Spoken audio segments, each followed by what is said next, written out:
All right, Mark Rogers, TV, the voice of college football, talking college football unlike anybody else. Best discussion, debate, and analysis you'll find anywhere. And for the first time here, we've got Vernon Speaks Sports to What's talk going some on, Auburn Mark? How you football. doing this Vernon, how you afternoon? doing there?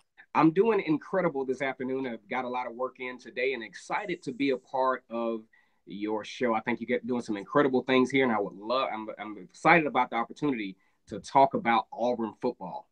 Vernon, I've got to say that in recent weeks, ever since the close of the season in that big romp over Purdue, 63-14, a number I think I gave Purdue an added touchdown there. I think it was 63-7.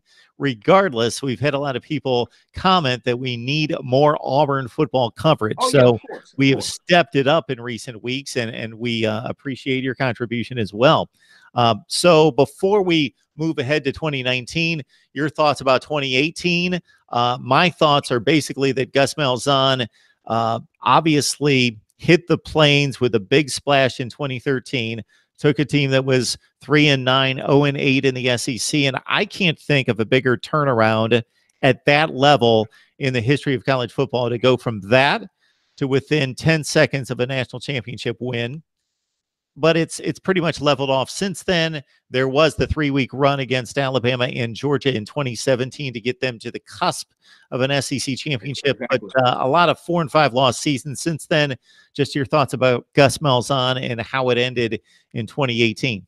Well, ironically speaking, Gus Malzahn was a part of the national championship team. He was the offensive coordinator back in 2010.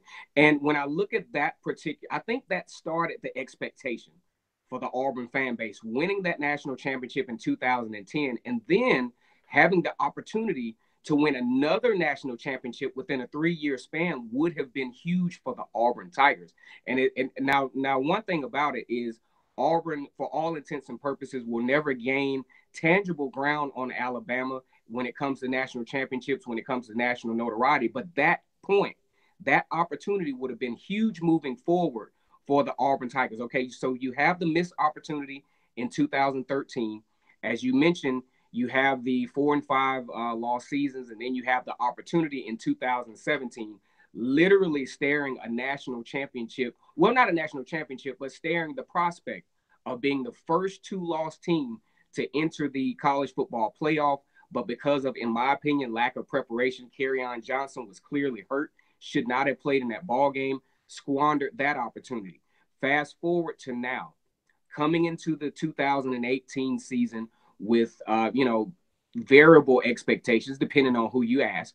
The Washington winning that game over Washington set the expectation bar very high for the Auburn Tigers, and then the LSU game was the beginning of the debacle of the 2018 season. Up again, this is why some of the Auburn fans have such a heartburn with Gus Malzahn, is because he casually loses these games like to LSU. That was an inexplicable loss, and that was an unexcusable loss. You're up 21-10, pretty much late in the ball game. You have to have that victory.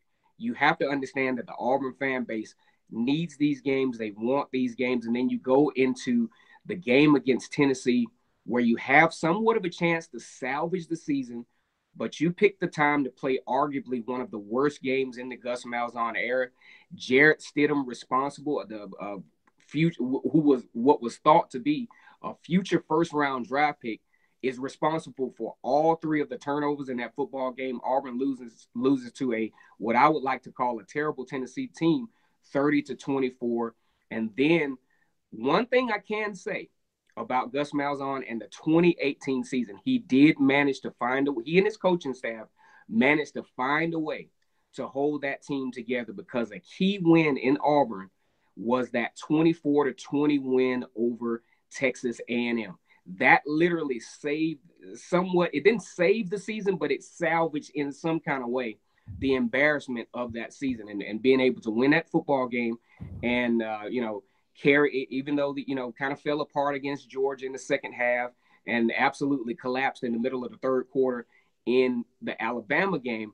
But the game against Purdue solidified what Gus Malzahn's strength is. When I found out that Gus Malzahn was going to be calling plays in that game, I kind of sort of knew how that game was going to go. I actually predicted when I first started with YouTube around the time that that game took place. That's when I got really serious about it. I predicted that Auburn would win that game 36-19. I think that's what I predicted. But I figured Auburn would win the game. I figured they would have more solidarity on the offense. I figured that they would, do better with time of possession, which we will talk about as a factor later on in this video. But I think Auburn fans and the Auburn program has reason to at least be casually optimistic. And I say casually because with Auburn has one of the toughest schedules in the country, facing Oregon, facing the rigors of the SEC. So you just can't come in this thing and say, okay, Auburn is going to win the SEC championship. I think that's a mindless thing to say, given the rigors of the SEC. So as we go ease into 2019, I think Auburn, I like to say casually optimistic. They don't, right now they don't want to talk too much trash about, yeah, we're going to be great this year. But I think there's some casual optimism on the Plains right now. Talking Auburn football with Vernon Speaks Sports. You can join him right here on YouTube. Just search Vernon Speaks Sports on your YouTube channel here and catch his take on Auburn football. As you mentioned, the Texas A&M game, I watched every play of that game. I felt rather smart for taking Texas A&M, not just with the 3.5 points, but to win the game. And I believe they were up 10 with about 7 minutes left in that game. Then Kellen Mond threw an awful interception as they were down about the 25 to 30 yard line and could have made it a 3-score lead. And I thought right there, mark it down. That's the game changer. And sure enough, Auburn couldn't be stopped on offense the last 2 drives of the game and won it by 4. The thing I'll get to here, Vernon, is you mentioned the word, and it's the word that bites coaches all over the place in prominent places like Auburn. And the term is expectations. Right. So for me, when you mentioned that Auburn won a national championship, of course, with Gene Chizik, then they get back to the BCS championship game with Gus Malzahn, that heightened expectations for me, knowing Auburn football, having watched Auburn football for longer than I would like to admit, I would think that the expectations for Auburn, for a reasonable fan, would be that you're pumping out 9-3 seasons all the time, 9-3, 9-3, and then every 3 or 4 years you're jumping up with an 11-1 and you're vying for a college football playoff. Yes, but you're generally in the top 15 in the country and you're competing for championships. Obviously, the last 10 years is a bit of an aberration because you have to deal with the most prominent coach in college football and this just ridiculous dynasty at Alabama. Right. But for you, what are the expectations at Auburn and what should they be? I'll tell you what, the current expectation, in my opinion, of Auburn is, after, like I said before, because I even coined the phrase the post-2010 fans for Auburn, because after that 2010 season and then being in the national championship again in 2013, that just got Auburn right there. It's got them right there at that level of that high level of relevance. Now we're somewhat on the same playing field with Alabama, but within 13 seconds, surrendering that to Florida State. And the Auburn fans have been disgruntled and trying to reach that point ever since, which I think from a realistic standpoint, as you mentioned, I mean, you're still in my stuff, man. As you mentioned, I was actually a student at Auburn. I grew up in the area. I've always been an Auburn fan. And the general expectation is we would get fired up just being ranked, to be fair with you.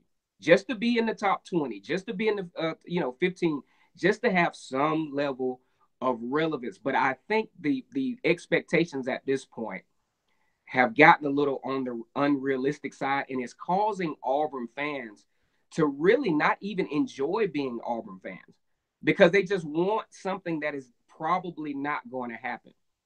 Now, I'll say this, as you mentioned, 9-3, that's something that is doable for Auburn, and I'm going to tell you why. Auburn, like I said before, has one of the toughest schedules in the country. They have the privilege of having to play Georgia and Alabama guaranteed every year. Those 2 games are a split or 2 losses at best. That's 2 losses right there.